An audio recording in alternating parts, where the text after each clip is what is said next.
हरियाणा पर आते हैं। ये जो विधानसभा का चुनाव है, 10 सालों से यहाँ पर बीजेपी की सरकार है। मुख्यमंत्री बदला कुछ वक्त पहले ही बीजेपी ने नायब सिंह सैनी की ये जो सरकार है, इसके खिलाफ अब आप कांग्रेस में है। किन बुनियादी मुद्दों पर कांग्रेस इस बार लड़ रही है और आप किस तरीके की तस्वीर देख रहे हैं 8 अक्टूबर को जब नतीजा है? देखो, मुद्दे तो बहुत सारे हैं।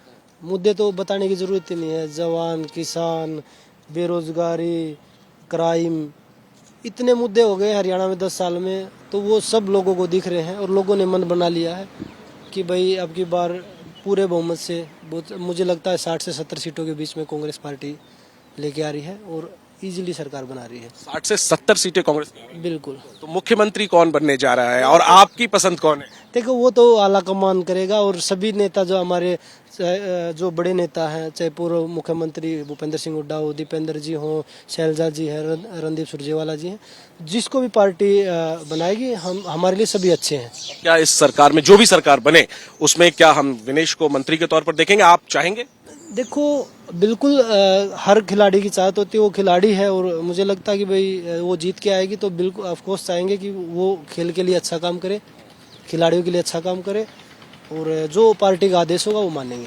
आप और विनेश तो आगे राजनीति में, आखिरी के 2-3 सवाल हैं। साक्षी मलिक, 3 चेहरे इस आंदोलन के, जंतर मंतर पर महिला पहलवानों के आंदोलन के। विनेश और बजरंग आए सियासत में, कांग्रेस में आए, साक्षी मलिक नहीं आई। क्या इसके पीछे कोई इनसाइड स्टोरी है? नहीं, ऐसी कोई भी चीज़ नहीं है। साक्षी का मन नहीं था और ये नहीं कि भाई साक्षी अगर वो राजनीति में नहीं आई तो हम अलग अलग हैं। तीनों साथ खड़े हैं आज भी। वो लड़ाई अलग है, वो रोड की लड़ाई हम अभी भी लड़ रहे हैं, कोर्ट में है। और ये लड़ाई जो लड़ रहे हैं, जो ये पॉलिटिकल लड़ाई है, ये विधानसभा की है, संसद की है। जो भी लड़ाई लड़ेंगे वो इकट्ठे होकर लड़ेंगे। साक्षी उस साइड लड़ रही है, हम इस साइड लड़ रहे हैं, तीनों इकट्ठे हैं। और बृजभूषण शरण सिंह ने एक बात कही कि अगर उनको पार्टी कही, हालांकि पार्टी ने तो उन्हें टिकट भी नहीं दिया, लेकिन वो ये कह रहे हैं कि अगर पार्टी ने कहा तो वो हरियाणा में चुनाव प्रचार करेंगे, करना चाहते हैं। अगर वो आएंगे तो सबका अधिकार है। आप लोग क्या करेंगे? हम लोग क्या करेंगे? जनता करेगी। सबका अधिकार है भाई, उनकी पार्टी है, उनको प्रचार के लिए भेजेगी तो उनको आना चाहिए।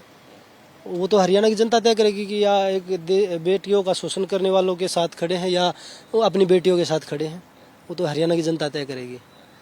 तो वो राजनीतिक खिलाड़ी है, वो काफ़ी अच्छे से खेल रहे हैं इस चीज़ को। और आपने बोला कि वो अब की बार उनको टिकट नहीं मिला, बेटे को मिली है, तो पार्टी ने घर में टिकट दे दी तो उन्हीं की है।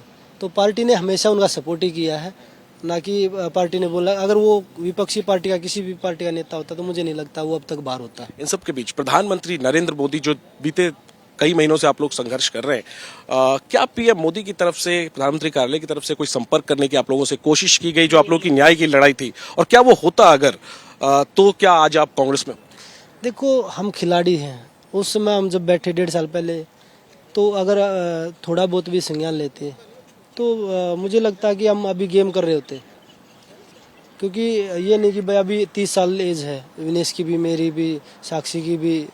तो ये नहीं कि भाई 30 साल में आदमी छोड़ देता रेसलिंग। अगर उस समय वो चीज़ें होती, हम 1.5 साल से संघर्ष कर रहे थे, उस समय सभी चीज़ें ठीक होती तो नतीजे क्या पता कुछ हो। लड़ाई में अगर सरकार, प्रधानमंत्री का साथ होता तो आज आप रिंग में होते, ना कि राजनीति? बिल्कुल होते, लेकिन वो परिस्थिति ऐसी बन गई कि भाई हमें मजबूरन। दुख है इस बात का?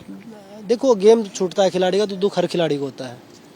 अगर हम ओलंपिक मेडल, दूसरी बार ओलंपिक जाते, दूसरी बार मेडल जीतते, तो वो हमारे लिए और खुशी की बात होती, पूरे देश के लिए अच्छी बात होती वो।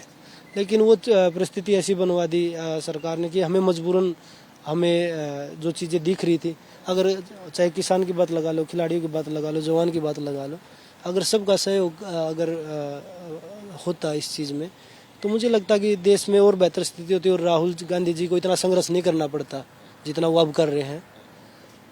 तो वो चीज़ें बिल्कुल मतलब मुझे लगता है कि भाई सरकार बिल्कुल तानाशाह पे आई हुई है और इसलिए जो हमारे नेता राहुल गांधी जी हैं, पूरे हर वर्ग की लड़ाई लड़ रहे हैं।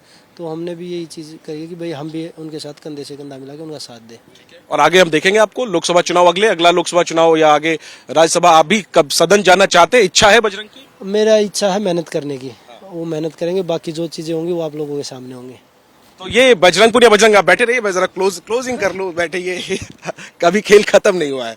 तो बजरंग पुनिया हमारे साथ तमाम सवालों के जवाब दिए और जिस मंजे हुए अंदाज में जवाब दे रहे हैं तमाम सवालों के, ये कह रहे हैं कि अभी तैयारी की जरूरत है, लेकिन तैयारी पूरी है बजरंग की भी, विनेश की भी। विनेश चुनाव लड़ने जा रही हैं और बजरंग जो है वो पूरे प्रदेश में कांग्रेस का प्रचार करेंगे। देखना यह है कि इन दोनों खिलाड़ियों के आने से क्या झोली भर पाएगी। पदकों की झोली तो देश की काफी भरी है इन लोगों ने, ये दोनों खिलाड़ी क्या कांग्रेस की झोली भर पाएंगे हरियाणा में 10 सालों के बाद, ये देखना होगा। और ये भी आगे देखना होगा कि सियासत में इन दोनों सुपरस्टारों का सफर कैसा रहता है।